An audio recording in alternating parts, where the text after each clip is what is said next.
Are we live? We are live. We are live. So live, you can hear me live. I can change this.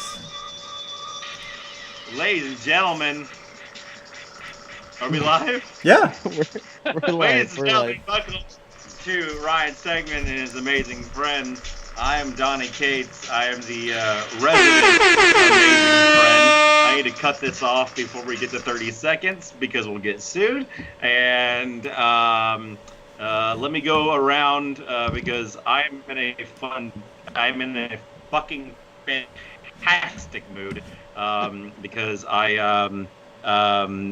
hey, wait, we should probably hit record on our Audacity. I was just gonna stop you, Donny. One Yeah, sec. My yeah. Audacity's opening up right now. Okay. Well, this won't be on the podcast version of it, but I'm in a fantabulous mood, so I'm taking over moderation for the moment. This is going to be a Griff. You let me know when you want to start counting us down. I'll let you know. One sec. Okay. This is, as advertised on Twitter, going to be an all AMA letters bag. So if you're in the comments section, if you're tuning in for the first time or for the 50th time, ask us anything you want. We're here to talk. It's a relaxed fit kind of an episode, so we're just gonna kind of bullshit about stuff. Hell yeah! That's true. Hell I yeah. do love the bullshit. All right, Griffin. Count us down, Griffin. For Christ's sake. I'm sorry. GarageBand is closing. Oh Audacity my is God. opening. It's My the life God. of a podcaster. When I did can close things those down, you can switch hit to the Ryan button. and I? It used to be that Ryan and I were terrible at this. Yeah. You were in a good mood, Donnie, but I now. was in a good mood, and now all of a sudden, I have my gold chain on. I'm rocking a Venom shirt. That's Got a the- dope shirt. That's a Got the super cool fucking shirt. Deftones hat going, dude. I'm in a good mood. I got some really good news today that I want to share with everybody, but I don't want to do it until we can get Until it's in the books. Ryan, your video's gone. I don't know if that's just Yeah, I for me. turned it off on Skype because I just don't want it because it's on the YouTube. So Okay. I'm ready if everybody else is to hit let's count us down. Okay. 3, All right. 2, 1, go. All right. it's working. Good on Oh, my and end. Ethan just disappeared. No, I'm here. Okay. There. Okay. All right. We are here.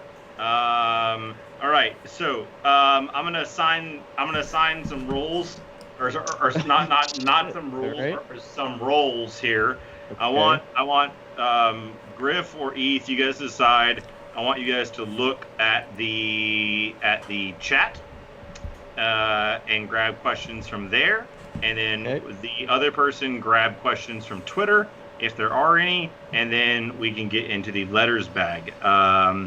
So I'll do the chat real quick. Ryan brought it up. Did you also want to do pop culture news this episode? Because I haven't. Yes. We can absolutely do it. Absolutely, because for those of you guys just tuning in, and for the people who listen on the podcast, I am having I am Donny Cates, by the way, and let's start the show off properly. Let's all introduce each other. I'm Donny Cates.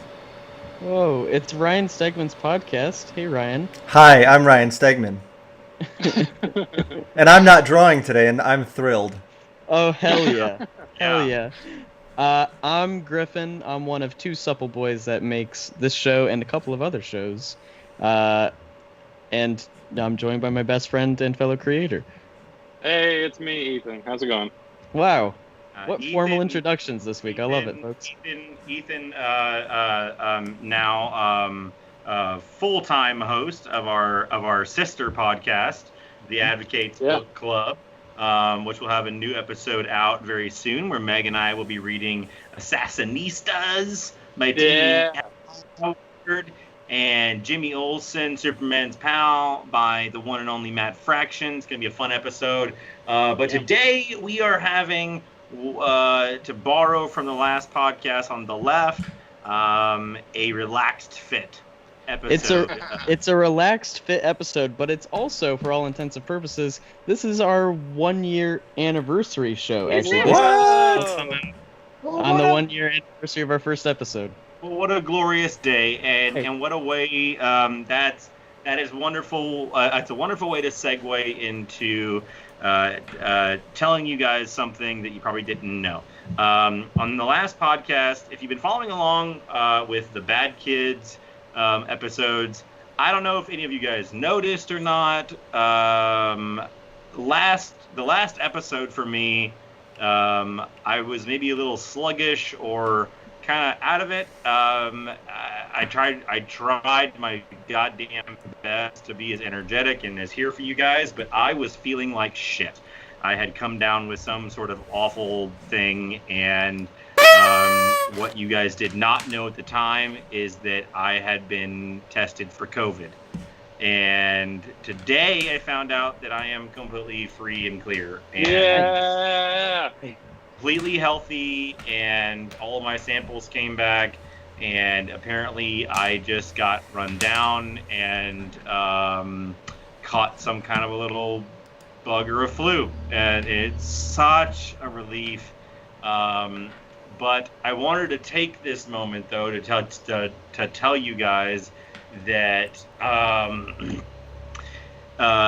the process by which I had to go through to get that test was fucking harrowing and so scary. I had to wait in a parking lot for like half an hour before people in like hazmat suits came in and brought me in. I had to take they had to take every sample of bodily fluids,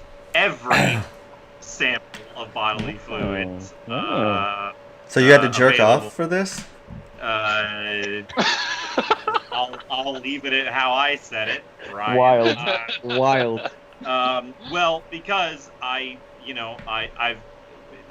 Megan, my lovely wife and partner, we are trying to get pregnant right now, and so once I mentioned that, then we had to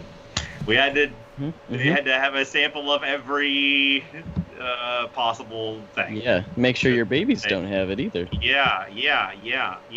So looks like I just came down with some kind of dumb flu thing, and I'm okay. So I feel like today I am just like I feel 50 pounds lighter. I mean, it's just like the idea that So and like in the past few days, like really that last podcast that we did, like I almost collapsed like after it. Like I was trying really hard to keep my energy up and everything, and afterwards I had to go like lie down and just like it really took a lot out of me, because like even just like going up and down the stairs was like making me achy, and I was convinced that I had fucked up, because like I said on the last podcast, I had someone in my family die. And there was a funeral, and I came back from that, and I was like, "Fuck! Did the funeral like interacting with those people? Like, did that give me that?" But like, anyway, hey, 1 year celebration of Ryanism, and happy to report that Ryan's number one amazing friend is healthy as a horse, and back at it. So we're a happy household. And speaking of happy things, here's our obligatory mascot, Bats. Bats, you say hi to everybody. You just want to give me kisses. Yeah, rah. Oh, you're so ferocious. You want to say hello to America? Yeah. Oh my God. Yeah. There she is. Adorable. Alrighty, Batsy. Give me this will make for super good podcast material when it's just the audio version. Give me some belly. Well, if you're listening to this on a podcast, I highly recommend, if you want to see the most adorable puppy on the planet, then to go to YouTube and hit Ryan Steg-Man and his amazing friends and smash that subscribe button. Smash the shit out of it. Smash the subscribe button. Your fingers are bloody to see more hot puppy action like this. Look at this crazy monster. So, all right. Can we get a chains in the chat from anybody who smashed that subscribe button Come so on, far? chains in the chat for the likes, please. And can we also get some likes on the video? That would be great. I see 61 of you are watching, but only 20 of you have smashed that like button. Come on. What the fuck are you doing? It's a I've click. always said, It's just a click. I've told you, we have terrible fans. They don't do anything for us. We give and we give and we give. I don't know if that's the greatest tactic to go with. I call them like I see them. I think that we have one. Been on the airways for a year now. They can hear it. They can take it. They're idiots, all of them. Guys, I gotta tell you, I don't think that I think our fans are wonderful, and that they have busy lives, and they don't understand or they forget because they have busy lives, but they're beautiful, wives and husbands and partners and everything that they have going on. That it is just as easy as scrolling down just about a quarter of an inch and just going clickety clickety clickety clack on that subscribe button. I think we have the greatest fans in the world, and I think that maybe they have just forgotten. I'll change it. Any that have smashed the like button are not idiots. But if you haven't smashed it, then you're probably too dumb to figure it out, and that's your problem. We somehow lost about 6 viewers during this, but we got 17 more likes. Yeah, so totally worth it. Totally worth it. Wait, during our diatribe about wanting people to like us more, people have left us? Yeah. How weird. Yes. How weird. Actually, about 10 people have left, but... Cool. But more weird. I guess people wanted to see me have COVID. Yeah, they're sad. They were like, "Oh man." All right. No, Jacob Hartman in the chat says no. We are idiots. Apparently, he can confirm it. Thank you, Jacob. But Robert down here later says I'm not an idiot. Oh, because he liked it, so he's good. He's good. Oh yeah. Phoenix says first time watching live. So weird. Hey. I don't know what to tell you, bro. Man, you didn't even get to see all the fucking technical difficulty shenanigans this week. We got in here pretty smooth this week. Yeah. Turns out I didn't have to draw, so I actually made sure that I was ready for this one. Nice. Well, what do we want to get into first? Maybe a little. Yep. You know what it's time for. Yeah. Of course. Oh shit! It's Donny? time for pop culture news. Yep. What's up? Time for pop. News theme. Oh shit! Oh man, you put me on the fucking. Oh my god. Okay, talk about some. Sorry. Let's talk about my beard right now. It's actually no. It's perfect that it's not ready because up top I actually have personal news. Are you guys ready for this? Okay. So listen, last week Donny really gave me what for when it came to my.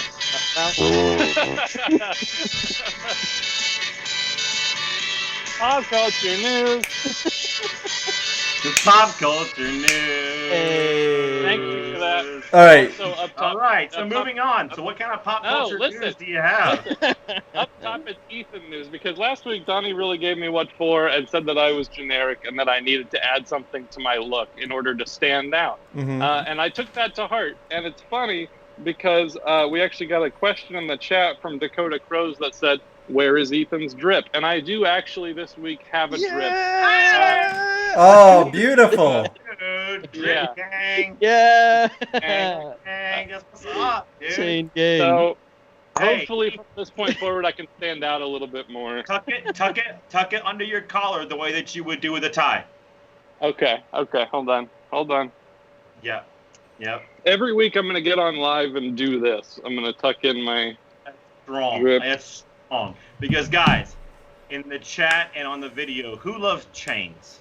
Yeah, can you change I know. the chat? I'm realizing now I need to get a chain. This is ridiculous. Yeah, for the audio listeners. You know for the what, audio listeners. Ryan, I would buy you a chain, but I know that you would fucking throw it away and never wear it, and I'd never fucking see it because I bought I have the watch. a solid gold watch that I haven't. I wear the watch wear. for nice occasions. Yeah, It's for a the compliment. for the audio listeners that don't know what's going on, I pulled a gold chain out of a pirate chest, and I've wrapped it around my neck. And it's real now my gold. look. His I head. love It's it. real gold. He can't even hold his head up anymore. It's so heavy. 45 minutes ago. Yeah, so this is my look Well, from now on. actually, Well, actually, the fact that you're saying that it's heavy is odd because real gold is actually really light. So it's like Yeah, one of the Ethan, I didn't lowest. say that. Ryan You said. stupid idiot. So like this thing, you see that? Look at this. Like the wind could just blow this off my chest. You get what I'm saying? Like, So I'm glad although for Ethan, you and I need to talk about how you fucking booted me off the stream. Good, there you go. Well, I was in the start- mood for revenge. I was feeling. And hey, you know what? You know what? I'm gonna give it to you because you know what? Re-watching it, I was sick and I was battling like hell to stay in the chat and you know what? I'd like to offer an apology to you for going off on you, and you perfectly right to kick me off of it. I will say though, with my apology, that is strike 2. Oh, that's interesting. Do you notice anything else interesting? Oh, you guys can't see my video. No. No one can see you. Oh, they can. The people can. You gotta They turn know the what's going Skype on. video All right, on. I'll turn it on for. All right, here we go. Oh, shit! Oh, look at that gold watch, baby. Everyone's got that drip on right now, dude. I mean, yeah, I do too. With this being the 1-year anniversary of the show, I'm excited to move into year 2 with these new looks. I think if I'm going chain, Ethan's chain, Ryan's going watch. I think you need to fucking like get some like blinged out Look at what this says. Look at what this watch says. Yeah. It says Venom Boys. Venom Boys. Fuck yeah. For life. I think it says Venom Boys for life. Yep. Hell yes, it does. Yeah, I had it personally engraved and personally designed for my best friend Ryan Steg-Man, who I love very much, who I get to see in about 2 weeks. Ryan Steg-Man and I. In the COVID epicenter of the world. Yeah, Ryan and I are going to go to the CGC headquarters and sign a trillion fucking books for all you guys. And we're also going to be celebrating Ryan Stegman's 52nd birthday. 39th. 39th. Oh, okay. That's if you want to go with that, that's fine. We're going to be celebrating it together. So maybe we'll do a podcast live from the hotel room or something like that. Hell yeah! And we're invited, right? On Ryan's birthday. That would be a lot of fun. But I say, how about let's get into that letters Baggiolo. No, we got pop culture news first. Oh, pop culture news. We did the theme song and everything. Wait, what? we moved from drip news into pop culture news. We're back. All right, wait, hold on, because this is fucking with my shit up. I gotta say something. We got 1 thumbs down, and I called the people that hadn't liked us yet idiots, and I gotta say that the 1 thumbs down is from the dumbest motherfucker on the planet. That's very true. Ryan, what are you doing, Ryan? You understand that within the next few weeks, you and I are going to be announcing the biggest book we've ever done in the history of our show. And I don't want this dumb, down-liking motherfucker reading this book. For you to start calling our dedicated and beautiful audience pieces of shit. Can you, like, just for me? Fine. Can you not? All right, I don't take it back. Oh, 2 down likes. Oh my God. What have you done? Oh God. Oh, you pushed it just a little too far, Ryan. It was 1 too many times you called them the dumbest motherfuckers on the planet. All right, pop culture news. Let's go. Okay, we'll do it. Pop culture news. All right. Okay, yes, let's do it.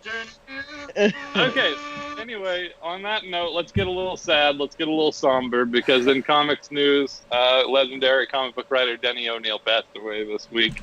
And that really sucks, man. He was 81, and I love his stuff. I'm sure you guys do too. Absolutely. Absolutely. It is, with a, I mean, yeah, man, it fucking sucks. I grew up reading that shit, and a lot of his work, was revolutionary at the time. It was one of the first guys to start talking about real world politics and really grounding superheroes in a world that was not fantasy, that was not another world that you escaped to, but made you confront the fact that these characters are here with us, and a lot of Denny's work was at DC, right? But a lot of Denny's work inspired Marvel, I think, so much, because Marvel's motto for the longest time is that Marvel is the world outside of your window, right? And no one did that better than him. And he was he did social justice stuff before it was like something that people did, and he didn't have to do that. He chose to do that because he wanted to make a better world, which is just really impressive, especially at that time.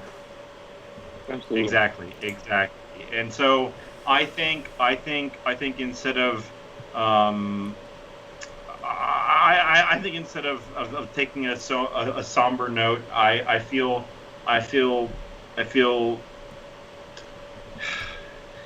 like, awful for his close friends and family.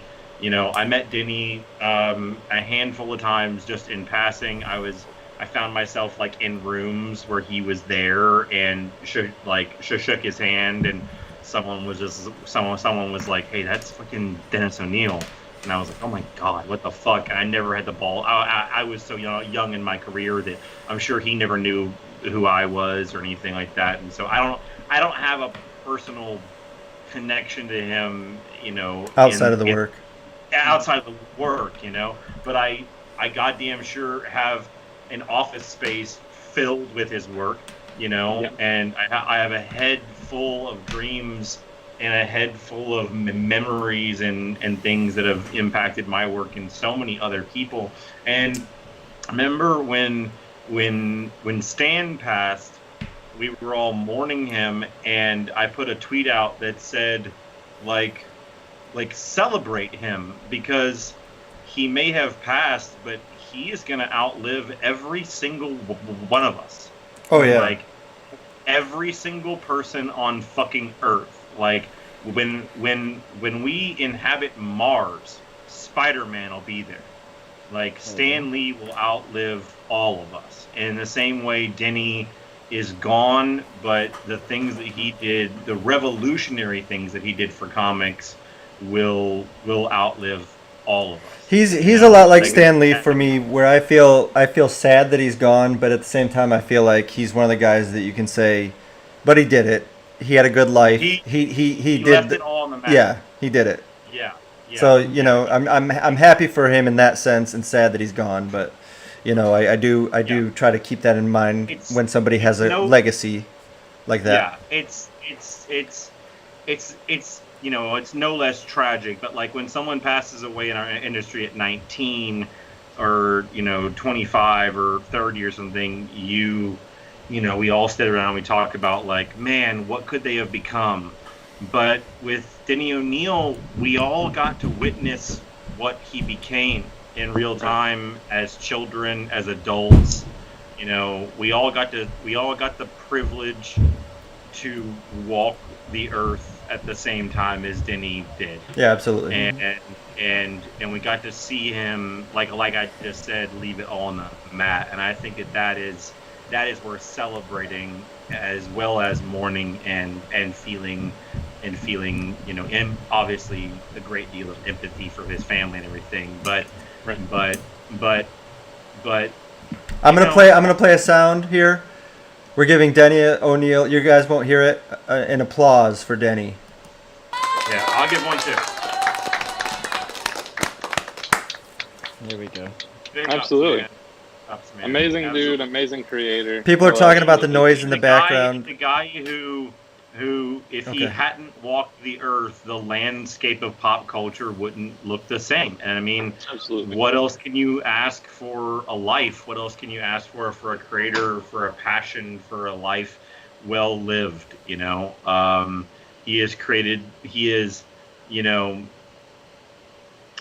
I don't want to get too philosophical because I know we want to move on. I don't want to drag this show down, but like one of the things that I have talked to Ryan about and about my other collaborators in Marvel about is that it is such a beautiful opportunity when you're working at Marvel, because you get to wade into this ocean that has been flowing long before you were born and will continue after you're gone. And if you're lucky, your footprints will still be there after you're gone. And Right. Lord knows Denny left like Leviathan, like footprints in the sand of the ocean that is comics. So he will be missed, but undeniably never be forgotten. Correct. Yeah, absolutely. I want to say something real quick. People heard something upstairs in my house. They're wondering if people are being beaten. No, my children are just very heavy-footed fools, if you will, who are running around upstairs. And probably wrestling, for all I know. Go ahead. They're probably taking each other out. Yeah. So, Denny, amazing dude, amazing creator, will of course be missed. And of course, he was a largely DC creator, and we got a lot of DC news happening recently. Obviously, San Diego Comic-Con, we're getting a stay-at-home version of that. They're going to do a virtual kind of Comic-Con, and DC is doing their own version of that, which is called DC Fandom, apparently. And with it, we're going to get a lot of reveals about the Batman and all sorts of things. And just today, we got our very first look at the Snyder Cut of Justice League. I don't know if you guys saw this. We got a little bitty trailer today where I didn't see it. Wonder Woman sees this cave painting of Darkseid. Oh wow! And, I didn't see that. and Lex Luthor's talking ominously over Jesse Eisenberg's Lex Luthor. And so that's our first look at the footage of it, and we're gonna get a whole bunch more at this DC fan event. What do you guys think of this? Of course, I'm gonna fucking watch it. You know? Yeah. I of course, man. I listen. I have been critical of Zack Snyder in the past, and said that I think that he has a he has a beautiful aesthetic eye. Yeah. Like, he creates some of the most beautiful images, like, in the superhero genre. But that it seems, from an uneducated point of view, that he's not overly concerned with plot and how we get to these scenes, you know? Mm-hmm. And so, but at the same time, as a guy who works at Marvel and has worked for big companies and film studios and stuff, I also know that there's a lot of cooks, you know, there's a lot of different people. And so I honestly, you know, I've never been one of the Snyder, like, bring back the Snyder Cut, like, really, you know, vocal guys, but I'm absolutely not one of the guys hoping that it sucks. I hope it's dope. Yeah, I do. Yeah, I hope it's fucking awesome. You know, I'd love to see a fucking awesome Justice League film with Darkseid and all that kind of shit. You know, I mean, there's just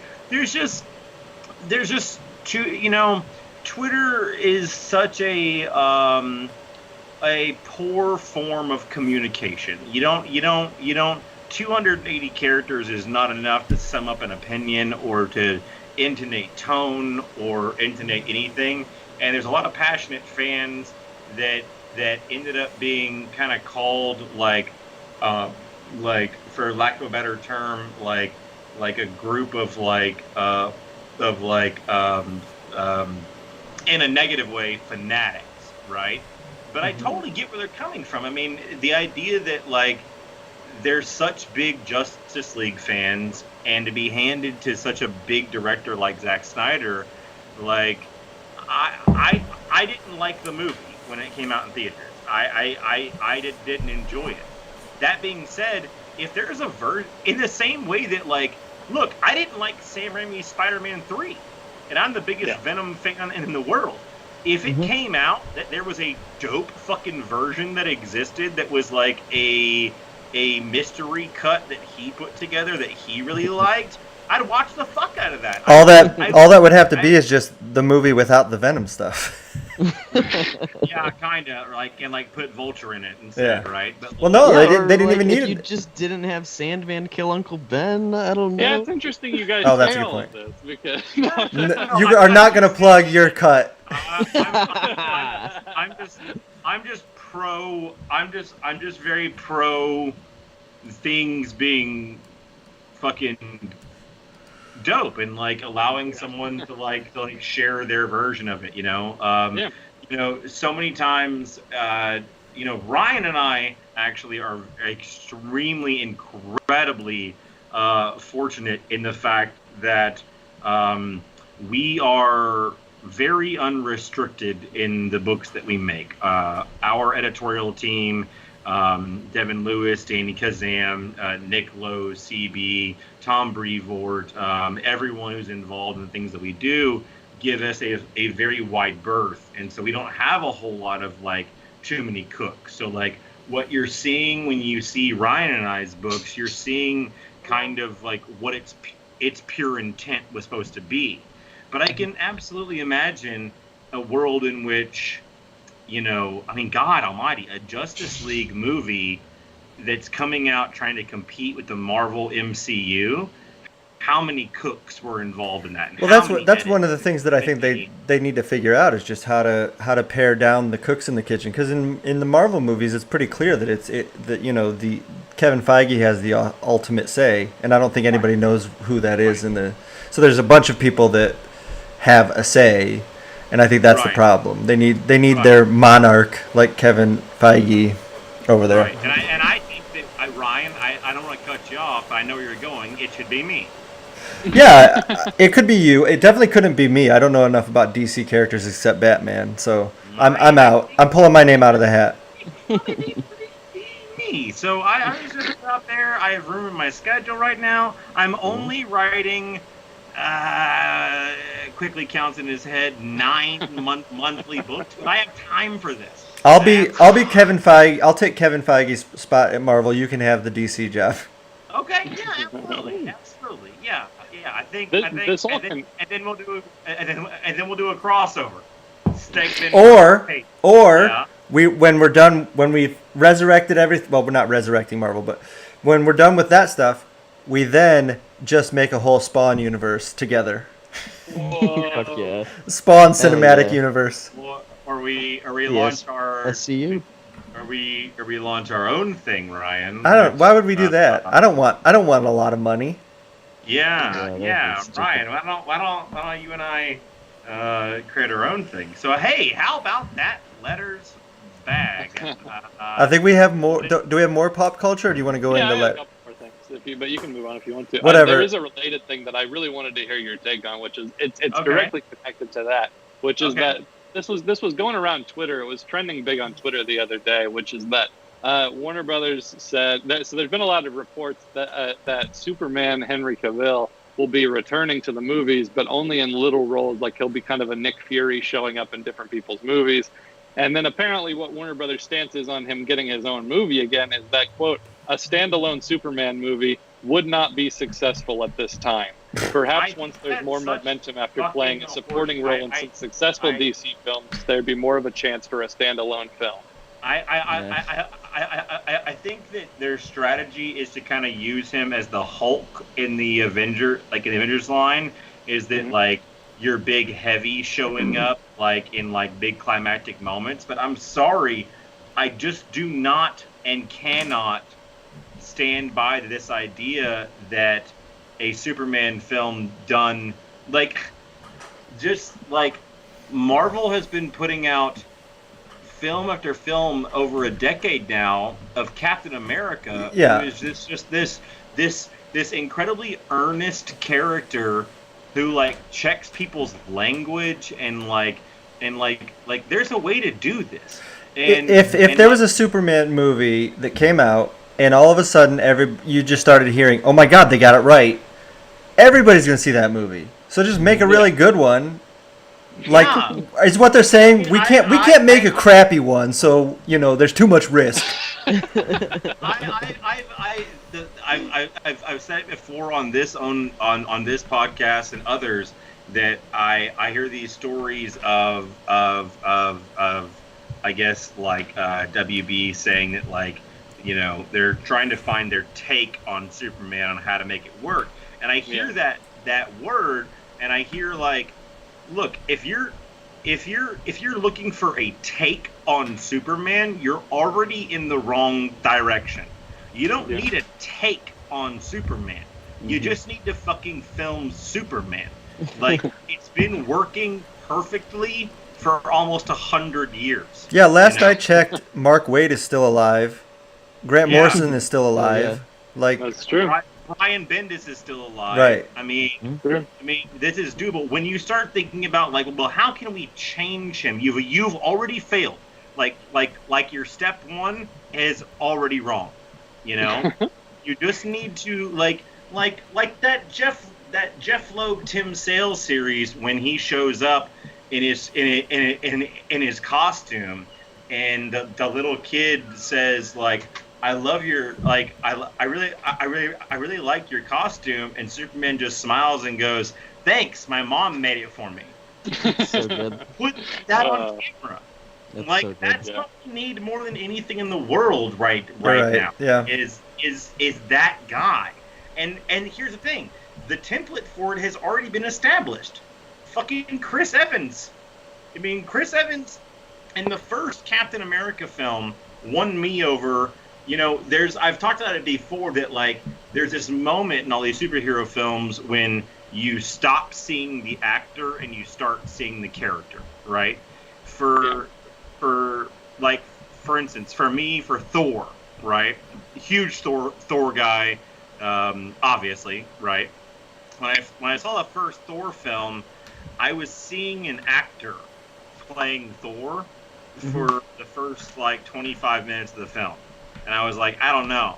But then there was this moment when he was in Jotunheim and he was fighting the frost giants, and that giant frost giant dog came up and he just smashed it to bits. Yeah. And fucking caught his hammer, and for a moment he looked around to make sure that everyone saw that. he looked around to make sure that everyone saw that how badass he was, and he kind of chuckled to himself, and I was like, holy shit, there he is. That's fucking Thor. And the same thing with like Superman sorry, tangent. With Chris Evans, there's this moment when he's not yet Captain America where I stopped seeing Chris Evans and I started seeing Captain America, where he's talking to Dr. Erskine the night before he's doing it, and he says, so you want to kill Nazis? And he says, I don't want to kill anybody, I just don't like someone finish the phrase. Bullies.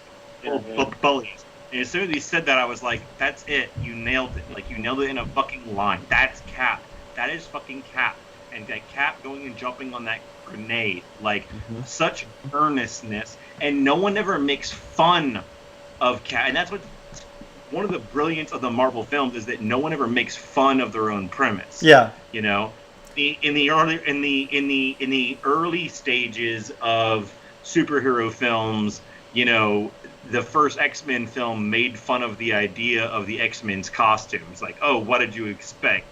Like spandex? And like, I remember being in the theater and being like, I'm an X-Men fan. Don't you want me to think the X-Men are cool? Aren't you making fun of the thing that I came here to? And like the Marvel films do that so perfectly. Like when Captain America shows up with his shield dressed in the American flag, no one makes fun of him. No one says you're like people look up to him. Like people look up to Cap. Like you see actively Tony Stark and Peter Parker and Ant-Man all look at Cap and go like, oh my god, like oh my god, so nice to meet you. And like, so we already, like, if you need a take on Superman, there it is. Just make him this earnest, amazing person, because so many times writers get lost in writing Superman because, and I've never written Superman, I hope to someday, but I think that the most successful Superman stories are when the writer remembers that he is better than us at everything, but that doesn't just mean strength. Right. It means empathy, and it means compassion, and it means love. You know, he is a Superman. Well, and being a man is not just about being powerful and hitting people. It's about being a person to look up to. I think the best. I've said this on this podcast before, but I just want to point out one more time. We already have had a perfect Superman movie. Exactly. The original Richard Donner Superman was unbelievable and a perfect Superman. Yeah. And to that, Ryan, that leads me into a good point, is that, like, close your eyes and think about Christopher Reeve as Superman, and think about Henry Cavill. And this is no fault of Henry Cavill's. He was doing the best he could with the material that he was given. Oh, right? I like Henry Cavill, yeah. I do too. I do too. But think about Christopher Reeves as Superman, and the image. Close your eyes, all of you who are hearing this. The image that you're seeing in your head is him smiling. Mm-hmm. Yeah, it's him flying with a little wink and a nod and a little smile, a little smirk on his face. Right now, close your eyes and think. Have you ever seen Henry Cavill's Superman smile? Like that, like he should be the guy. Like, again, the best Superman stories are when the chips are down, and I've said this for years as my philosophy. If I were to ever write the Justice League or Superman, the best Superman stories are always when every single superhero is down and there's a problem that is so fucking big that it is impossible and no one knows how to deal with it. And everyone looks to Bruce. Everyone looks to Batman for, like, hey, what's your plan here? And Batman goes, I don't know, Clark? And then Clark fucking goes and fucking gets it done. Yeah. And that was Grant Morrison's Justice League run. Was Superman not believing that there's a quote in Grant Morrison's run where he says that like Superman's job is not to help humanity up their ladder. He's just there to catch them when they fall off of it. And I think that's really good. If you want to write a Superman story, that's where you is that I do think that there's a bit of Superman that is outdated, which is the truth and justice and the American way. I think you need to take that last part out and say and maybe replace it with, like, humanity's way, And or the American ideal, the thing that we should strive to be. Exactly, in the same way that Captain America has gone against our government because Captain America has always said okay, so really quick on a tangent, and then we'll get on to fun things. Like, as a man born in Texas and having to deal with some of Texas is not known as a particularly progressive place, but Captain America comics taught me that you can love a place and disagree with its politics, and that makes you as much a patriot as anybody else. And so I love Texas and I love its people, but I abhor its politics. And something like that with Superman could be so powerful and so beautiful, and be like truth and like I protect this planet, that I reject some of these ideals. I protect what this planet can be, what these people can be. You know what I'm saying? I think it's infinitely doable, and I think, honestly, just like selfishly, I think it's time for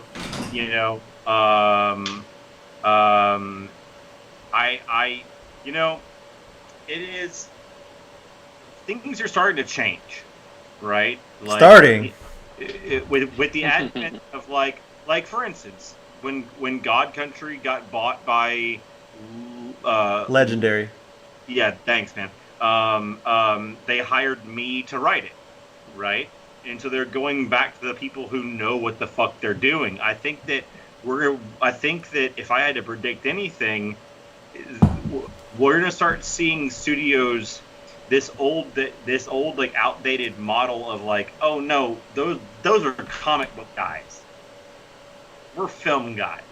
Is gonna start going out of the window. I wouldn't be surprised if the next Superman film is written by a Mark Waid or a Bendis, or a Brian K. Vaughan or someone like that. Oh my God! Imagine how hyped you would be if any of those guys wrote that movie. I would be. Of course.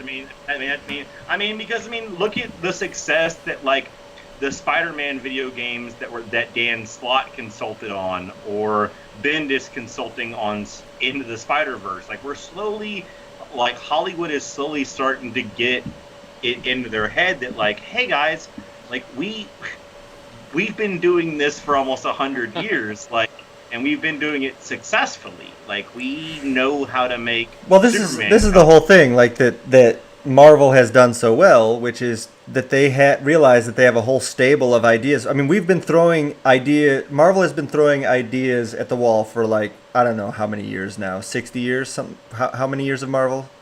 But 80. Some of them have failed miserably, and guess what? They don't make movies about those. But some of them were really successful, and then they make movies about those. Like, that's all you got to do. The stories exist. Yeah. And hey, and sometimes you're getting movies about properties that people were like, why the fuck? When Guardians of the Galaxy was announced, people were like, what the fuck is this? And then Guardians of the Galaxy that's came pretty out, wild that they pulled that one off. It comes out, and like, the thing is like, you hear these reports of, WB or whoever it is, the studio saying like, we don't know how to make it work, and I like gesture wildly at the talking tree and raccoon, and the dude dressed in the American flag, and the girl who has praying mantis antenna, and the guy whose dad is a planet, and we never blink an eye at it. Superman, and it's all set to 70s rock songs and shit, like, and the idea that like. And the idea that like Superman is more complicated than that, I don't buy it. I just don't fucking buy it. Superman is I mean, he's the original one. He's the most simple one. You know? It's just so easily doable in mine, and I think a lot of other people's head. And I do think I really do think that they'll get it right. And I do hope it is Henry Cavill. I do. Yeah, he deserves a shot at being at a well-done Superman. Absolutely. With that, I'm going to go take a pee break. And why don't you guys dig through the comment section and pull out some questions and talk amongst yourself for a second, and I'll be right back.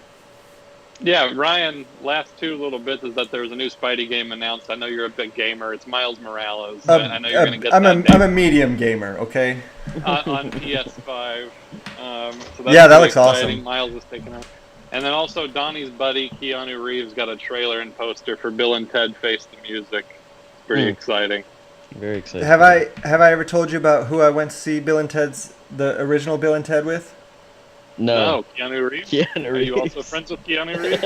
No, I guess that there's not much to the story, but I did have a friend whose mom was the projectionist at a movie theater, and I got to see Bill and Ted before it came out, and I had the poster forever, and that friend, I'm not going to say his name just because, I don't want to blow him up, but I still remember the one memory I have of him was he also took me to WrestleMania when Hulk Hogan fought Andre the Giant. Right. Yeah, brother. But this is a story from 5th grade or 3rd grade, where the teacher said on the first day of school, I was, if you have a nickname, if your name is like, John, and you want to be called Johnny, just let me know when I call your name. And his name was Seth, I'll say that. And she said, she called Seth's name, and he said, I'd like to be called Chainsaw. That's so dope. That's so dope. that's somebody that knows how to spruce up their image, Hell yeah. like Donny wants me to do. Chainsaw was awesome. He always was coming up with stuff like that. He also was the kid who his desk at one point the room smelled like spoiled milk and nobody could figure out what happened and it turned out he had just been taking his milks from lunch and putting them in his desk all year. So there were like 20 of them in there. Oh, dude. Mm-hmm. Hi guys, I'm back. What are we talking about? Gates. Well, I got a whole bunch of emails here. If we want to start moving through those. Let's do it, man. Do we want to go through the chat first, or do we want to go through emails first? It doesn't matter to me. I want to hit some of the chats because these guys are here with us, and I want to. Yeah, let's give them some. We'll do a chat one. We'll do a chat one, then an email, then a chat, and we'll do that for a little bit, and then when it becomes unwieldy, we'll figure it out. I'm gonna scroll up right up to the top of our chat. Hopefully, Ethan and Griff have picked up some good things. No, they've done nothing. I was told to put out a tweet. I put out a tweet. Nobody has commented on the tweet, so. Oh my god. That's okay. That's okay. Our time is over. Dakota Cross says Ethan is looking fresh, but Griff is lacking a certain knot top. I don't have. I have no hair ties with me today, Dakota. I'm sorry, brother. I got it kind of pulled back in my headphones here. Here we go. Greg Kushlan asked Donny how is Bats. Bats is a wonderful, just bundle of love and joy that came into my life at a lovely time. Pain in the ass too. But it's also a massive fucking pain in the ass.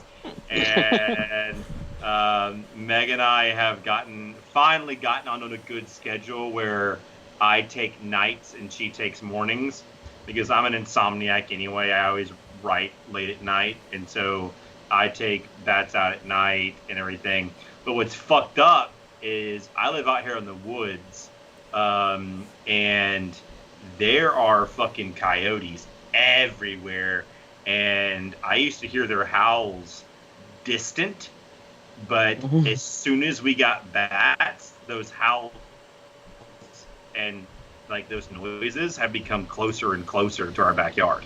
So like it's weird. Like they know Bats is there, and they're just like.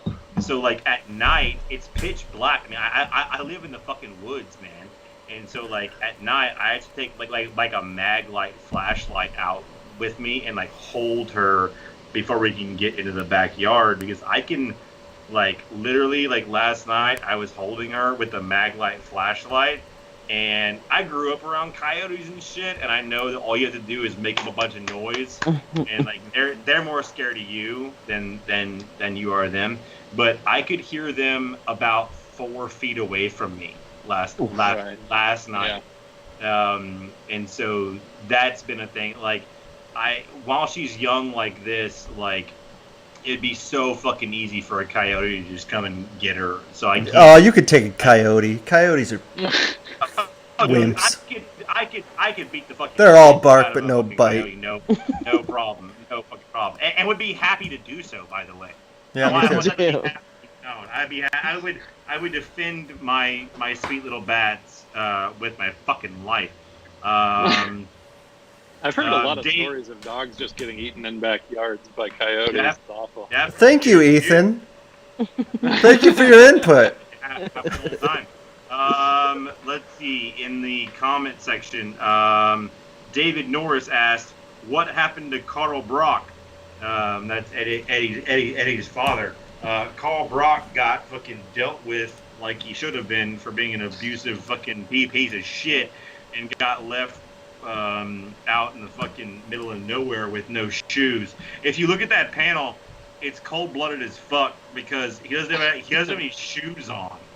So like Eddie Brock took the time to take my man's shoes off before he left him in the middle of nowhere. So whatever happened to Carl Brock, fuck him, because he beat the shit out of Eddie Brock's son. So I'm not overly concerned with the fate of that piece of shit. My favorite question that we've seen in the chat is Jacob Hartman asked, with all of your work on Silver Surfer Black and touched on Thanos Wins, can you explain how you're able to draw the line on what the power cosmic can and cannot do? The power cosmic is plot powers.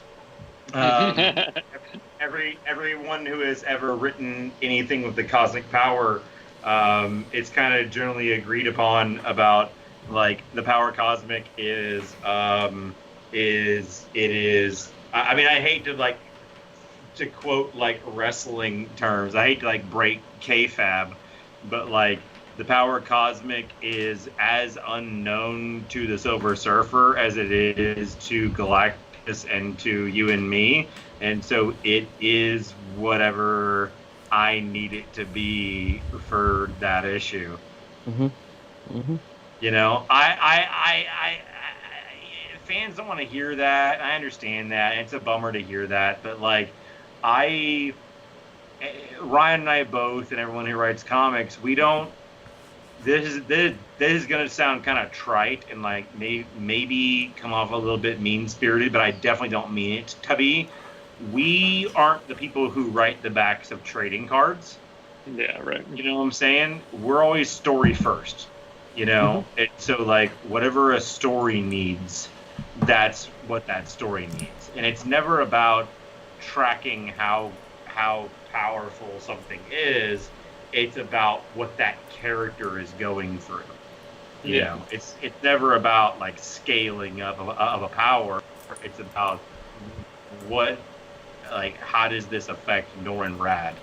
You know, like, you know, like a good example is when Ryan and I Venom grew wings, and people that got a lot of attention. Well, Ryan and I weren't the first people to ever give Venom wings. That had been done before. Just the coolest.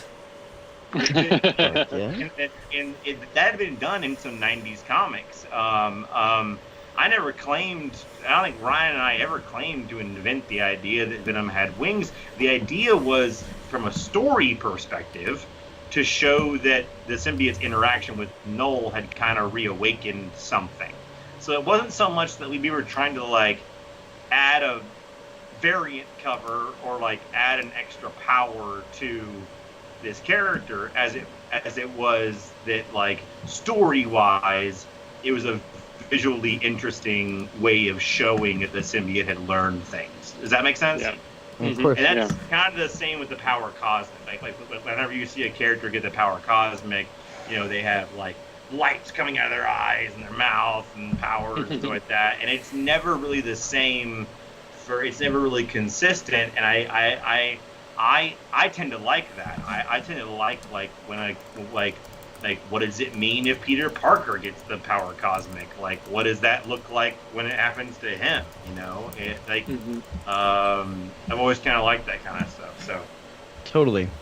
I think I'm going to jump over to the emails here because, Donny, I saved a couple just for you from all the mailbag episodes you haven't been on.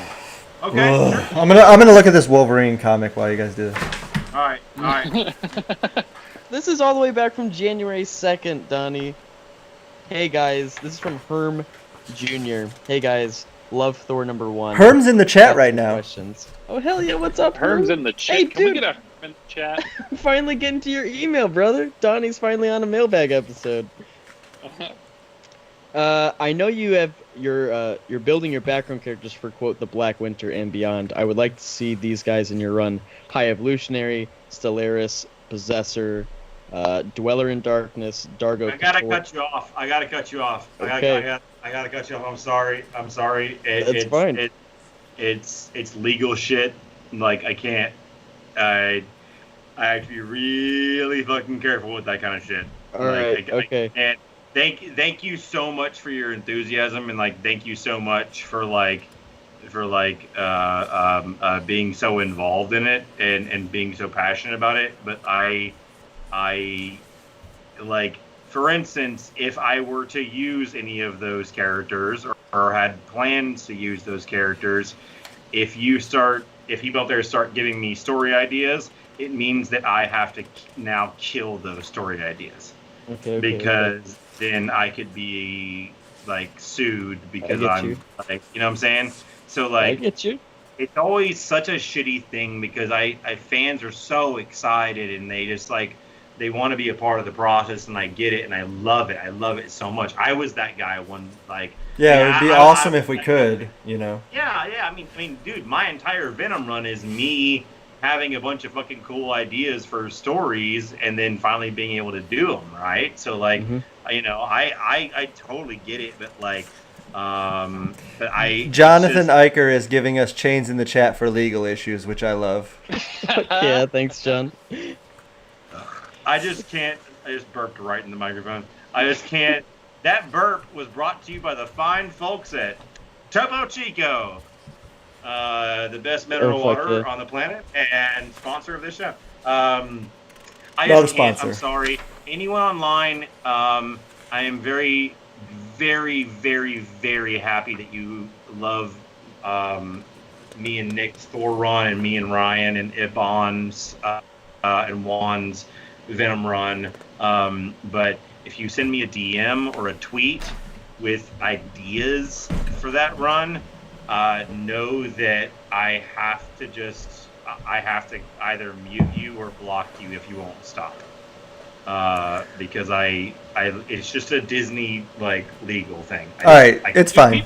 Do people in non-comics medias have that problem? Because I feel like movie and TV people get fan theories just constantly, but then sometimes just use them. I feel like some people just look at Reddit comments and they're like, "Oh, that's the movie. We'll just make that." Yeah. Well, I think it's because there's the media. I think it's much more of an urgent issue for comics because comics is one of the only art forms that has the immediacy of it like from idea to product is the shortest amount of time in any entertainment art form, right?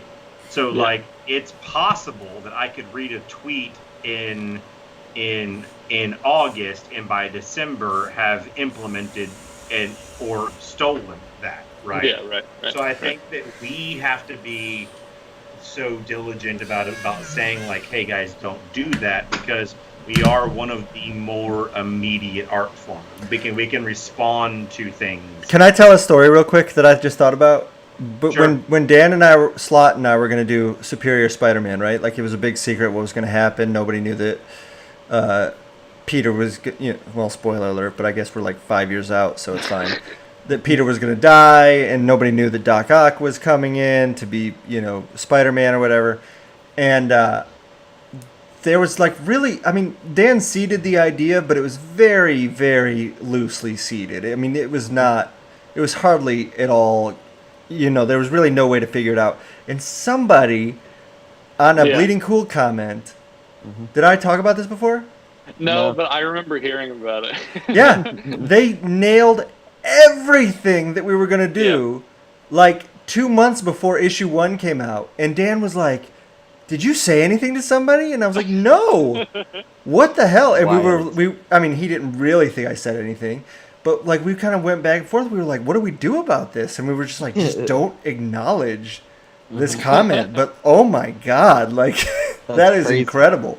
That's crazy. And then everybody else the best like, part, it's 2099, clearly. The best part was that he said all this and got 0 responses. That's the thing. Nothing is ever a book has never lost sales due to spoilers. It's only ever increased it, which is bummer and a blessing, I guess. But hey, we're over an hour into this and we haven't gotten into the letters, so let's do this. Let's do a speed round for these. Yeah, let's try and answer them quickly. Donnie, no. I know. I'm terrible. All right. I'm pretty sure this is where we left off in the mailbag. I'm sorry for some folks if by chance your email's getting lost, but this is from March 30th. From Anthony Latch. I'm sorry. Before the world had fallen apart. Right around it when it started falling apart. Pretty much on its way out. Dear Ryan and his idiots, I'm Anthony, the guy from thank you, C2E2 wewearing the Cool. Madman T-shirt that you great demand way to I take start. off because you wanted it. Did somebody want a Madman T-shirt from this dude? Do you guys remember this at C2E2 at all? Probably. I love Madman's logo. I and love everything. Madman too. All right. That's I decided to go through a Rocky Balboa-like workout routine so I can one day give you the shirt off my back, or I could just tell you, go search All Red on tpublic.com and you can just buy one. With the millions you make on this podcast, that's All Red's online shop, so it supports them. While on the topic, do you have a favorite piece of work from Mike and Laura Allred? Signed, Anthony Latch. Well, we can't just say all of Madman. Yeah, I mean, Madman's fucking perfect. Dude. I think that Madman, so like Spider-Man is the greatest comic book design of all time. Madman is in like my top maybe 3 comic book designs. Like, I mean, I would say Spider-Man is my favorite. Batman is up there, and then Madman is right in there with like, I mean, Superman. I actually think is kind of, it's fine. Black Bolt is one of my favorites, but yeah, Madman's right up there. So, yeah, he's a great looking character. So, I mean, just the fact that he designed one of the best looking characters of all time is, you know. And I used to read Madman, but I can't come up with like which what the arcs were even named. You know, like it was just Madman. Hell yeah. Gina Horton from April 16th. Thanks so much for the awesome Keanu story. It made my day. I'm a huge fan and have seen hundreds of hours of interviews with him that make me understand the answer to the weird but funny end to your meeting, Donny. Keanu, as much as I love him, is completely lost when it comes to jokes and sarcasm. It is kind of funny because he takes everything super literally and looks confused. It's great. You're absolutely wrong about that. Keanu Reeves is one of the most like human beings I've ever met in my life, and I don't buy your assertion of him. Well, your story did end with the thing where he answered something that you asked. They're not gonna kill the horse stuff. Yeah. Oh yeah. He answered a joke that you made very literally. But that was a very I like he may have just been fucking with me. But the entire time, like, I have a gun to my head. I don't have a bad thing to say about Keanu Reeves. He was the most human, genuine, sweet person that I've ever had the pleasure of eating with. And on that note, I wanted to say that the Devil's Advocates Book Club, and Ethan, you should know about this. Keanu's going to be on? Oh shit! Keanu's going to be on. No. We're going to do Meg and I just like quarantine date night. We just like back to back watched the Matrix trilogy, and we were just like so like hyped up about it, and like so like talking about all the theories about it, that we were like, we should stop talking about this and make this an episode of the Devil's Advocate. Wait, you watch these all in a row? Yeah, including the Animatrix. Oh my god. How many? So this wasn't date night. This was date like 36 hours. Yeah. It was one of the days that I was feeling really sick, and like Meg was like, "You're gonna stay on the couch and you're gonna like not answer emails and just like relax and like take it easy." And she was like, "What do you want to do?" And I was like, "Kind of want to watch all the Matrixes." And she was like, "Fucking done, dude. Let's do it."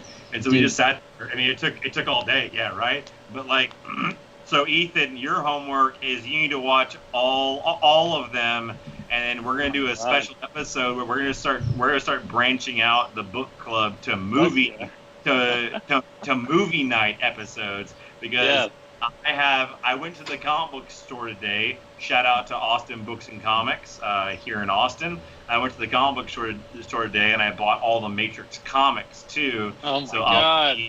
I'll be reading all of those as well. And I have a lot. You gotta say the Matrix Online then, because the Matrix Online is canon. They say. So. Well, here's the thing, and we'll get into it more in the podcast. But Ethan, we're all of us playing The Matrix Online. Yeah. All of us, whether we like it or not. This is part of my conspiracy theory about the Matrix films. We are all already playing The Matrix. Oh, for sure. I think the Matrix films themselves is the Matrix making fun of us and showing us showing us the prison that we're trapped in. No question. No question it's real. We'll get into that. We'll get into that on that show. But let's pick the next two best questions. Wait, hold on. I'm going to do one real quick because I've done this question on the show before, and this guy clearly wants an answer. He's asked several times. He's asking me how long have I been drawing and what inspired me. I have been drawing my entire life. I was inspired by the fact that my sister was 2 years older than me and didn't seem to care about me. So then when I drew, she was like, wow, that's really cool. And then I was like, oh, okay. So then I would draw a lot. And then I was obsessed with Disney animation. I wanted to be an animator.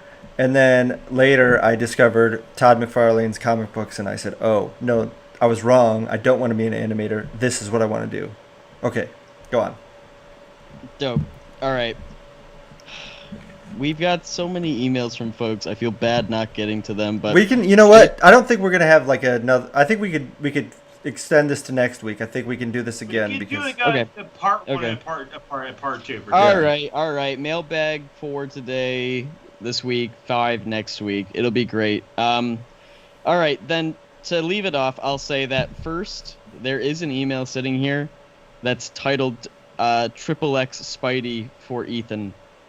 Do we want to or should we just let it go? It sounds bad to me. That was from Tippy Toes Nuts. So I guess we can end it. We can end it with a comment.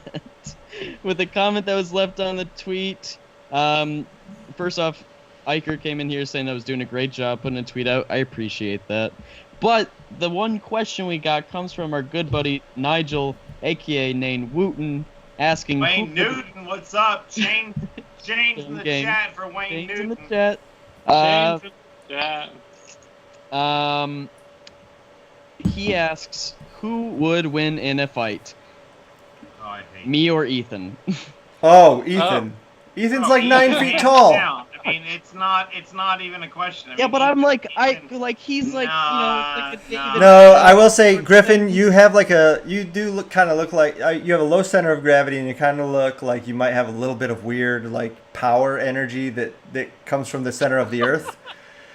But I don't know where it, you'd be like, whoa, why is he so strong? Why is he so immovable? But I still think that he's Ethan so in the end. I'll tell you this. Anecdotally, in high school, there was a dude that I'm 6 feet tall, which people don't recognize what I'm saying next to Ryan. People think that I'm short, but Ryan is like 6'13", so everyone always thinks that I'm short. But I've been about 6 feet tall since high school, right? And there was a guy in my gym class that was about Griff's height, right? And we're playing basketball, and shit got a little how basketball games, someone can throw an elbow, someone can shit gets a little heated, someone shoves someone else, someone shoves someone else, and this kid that I thought he threw an elbow right into my fucking face when I was trying to fucking throw a shot. And I fucking pushed him thinking that I was a high school fucking asshole, And I pushed him because he was a little kid, and he fucking locked back with a perfect left to my fucking face that all but fucking blacked me out. Oh my God. Just got me right on the chin and put me on my fucking ass, dude. And I it's the only time I've been in a bunch of fights and shit back in high school. I haven't been in a fight since I was 18, but in high school I used to get in fights a lot and shit. But but it was the only time I literally how in old cartoons you see lights and birds around you. This dude that was 5'3" just like with all the power manifested in his little body, he just like Super Saiyaned it right into my fucking jaw, and like I literally saw like lights like dancing in my eyes, and I got up, and luckily it didn't escalate after that. I got up, like he like helped me up, and I was just like, God damn, dude. That's a motherfucker of a punch, man. I apologize for you elbowing me in my face. You know, so it's possible, Ethan, that you have a height advantage, but it is also possible that Griff got that power in it. Yeah. Yeah, man. Like, Don't. I will never forget walking up to you at C2E2, and you looked down at Griffin, and then you looked up at me, and your face was like disgust. You were like, "What the fuck?" Like, well, I had no idea. All I ever see is. I know. One of the you. first thing Donny Cates said to me in person was, "Oh, you're so tiny," and I was like, "I am, aren't I? I am." But it didn't matter because I was standing in front of Donny Cates, and it was a great night. But you are tiny, but you are mighty, my friend. Yes. Thank you. Your presence is huge. You can't fuck with the short things, all right? I wouldn't. I would say if I had to put money on it, here's how it'd play out. If it was a no holds barred, Ethan and Griff walk into a ring together. They've been preparing for it. I would probably put my money on Ethan, and then I would probably lose that money to Griff. That's what I would say. I have an idea. Real quick, I want to say something. We're at 1 hour and 15 minutes. I want to now, in the chat, so it's going to take a second for this to catch up.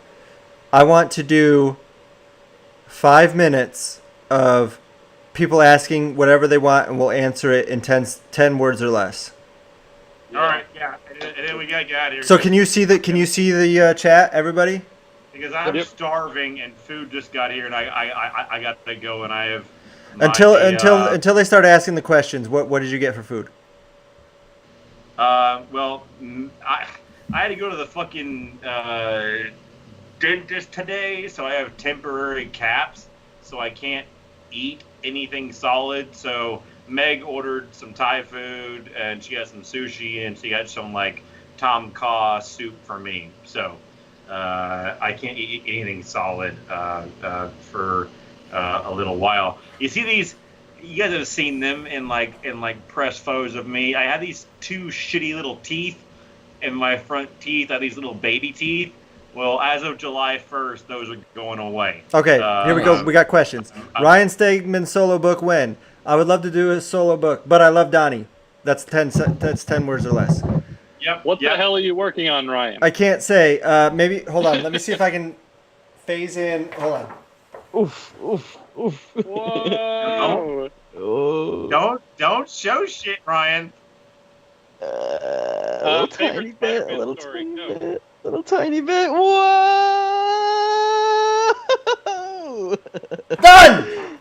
Done. Dakota Cross says, "How sick is Thor 5 gonna be?" In under 10 words, sick as fuck. It's one of the crazier issues of Thor that I've written so far. Okay, how long did it take you to draw the spread in Venom number 25, Ryan? It's incredible. Thank you. And it took 14 hours. Favorite Spider-Man story? I don't know. Are we getting double first? Hero Age. Donny, is it weird knowing there are writers looking to follow up behind you? It's an honor, and I don't view them as competition. I hope this is so many words. I don't give a fuck your rules. I hope that they all fucking do fucking excellent. And I just want good comics to exist, man. If you had a third ear that you could put on any part of your body, where would you put it? Up my ass. I was gonna say my beehole. This is a good section. What was the original Venom title before Jason Aaron came up with that title, if there was one? There was none, right? It was just... There was none. I was in a room and I was talking about a story with Venom soldiers in Vietnam, and Jason Aaron just piped up across the room and said, Venom! And I was like, yep. And well, we were calling it that as a joke, I think, and then they were like, no, you can really use that, and we were like, all right. Steg likes to draw Silver Surfer? ? Kind of a statement with a question at the end. Yes. Sure. Dakota Crows. Why does Chip suck so badly? Because he's jealous of our empire. End of podcast. Woo! Yeah. Eat shit, Chip. Yeah. Fuck Chip. Fuck Chip. Can we get a bunch of fuck Chips? Everyone, go to Chip Zdarsky's Twitter page and tell him that he sucks. And you can tell him we sent you. You can tell him we sent you. But I would appreciate it if everybody would do that. Absolutely. We love you guys. We'll do a part 2 of this next week where we really actually delve into it. It's been a you guys have to understand that, like, when we've been doing the Bad Kids thing, that it is really kind of actually taxing on Ryan and me to, like, because we're actually working when we're doing those podcasts. So this has been a lot of fun to just like sit here and bullshit with you guys. And we'll do it again next week, and then after that, we'll get back to work on something cool and something new. So if you didn't get your questions answered here, please direct your questions to where? Griff, Eth, where should they send those? Hey, all right. So we're going to be doing more mailbags next week. Hopefully we can get to some more emails. So it's not too late. You can email us at stegmanandfriends@gmail.com. So send us whatever your thoughts or questions you might have about the show or about any of the boys' work. You can also send us a tweet. Follow us on Twitter and Instagram at Stegman Show. You can find all of our episodes at stegmanandfriends.com. The YouTube channel that you're watching this live stream on right now is youtube.com/StegmanR. Or Steg-Man and Friends, depending on how you look it up. Check it out. If you haven't watched the Bad Kids Creative Sessions, you have the option of either watching those live streams or you have the audio versions that are available in the podcast feed now. So you can check that out. And like Donnie said, we'll be doing another batch of Creative Sessions in a few weeks. But until then, we're going to just chill and talk to you guys, and it's going to be awesome. I think that's all the things. Oh, hey, leave us a review on Apple Podcasts, too, because we'll read those on the next mailbag as well. So if there's any reviews we haven't gotten to, drop a review in there. Yeah, and also please subscribe to the Devil's Advocates book club. Featuring me and my lovely wife. Smash partner, the subscribe button, Megan, and subscribe to that. For an in-depth look at our next episode, will be Assassinistas by Teenie Howard. And Jimmy Olsen and his what's the full title of it? Superman's pal Jimmy Olsen by the wonderful Matt Fraction, and then future episodes we are gonna get deep crazy into the Matrix trilogy. Oh my God. And as someone who does not imbibe in such things, I would invite, if you are a person at home who likes to imbibe the marijuana, that might be a fun evening for you to smoke a joint or do something and listen to me spill my crazy ass conspiracy theories about the Matrix, because boy do I have a fucking lot of them. So we're gonna talk about movies on that show, and I mean, I don't know if anybody on the show has heard, but I love movies. Well, you studied film, right? I did. Thanks for remembering. You're not really involved in that show. We gotta wrap it up. I'm Donny K. I am the amazing friend Donny Cates. You can find me online at Don Cates. You guys already know that. You know where to find Ryan. You know at Ryan Steg-Man. I have one last thing I want to say. Super thanks to all 59 of you that thumbs us up, and fuck you to anybody that thumbs us down, the 3 of you. Ryan's in a mood. You know what? As Ryan's best friend, I know what's happening right now. he's pissed off at one of his kids. and is like hiding right now and drinking his wine and is just like taking it out on. Oh, they're the great kids, Donnie. They were great all day. They're bad kids. Oh, there we go. Oh, plug. All right. Hey, thanks so much, guys. Join us again next week. Keep an eye out for the other episodes of our other shows, Advocates Book Club and A Supple Boys, starring me. Yeah, Supple Boys is available on Spotify this week, so that's exciting. I'm ending this. Finish. We're done. You don't have to stop recording yet.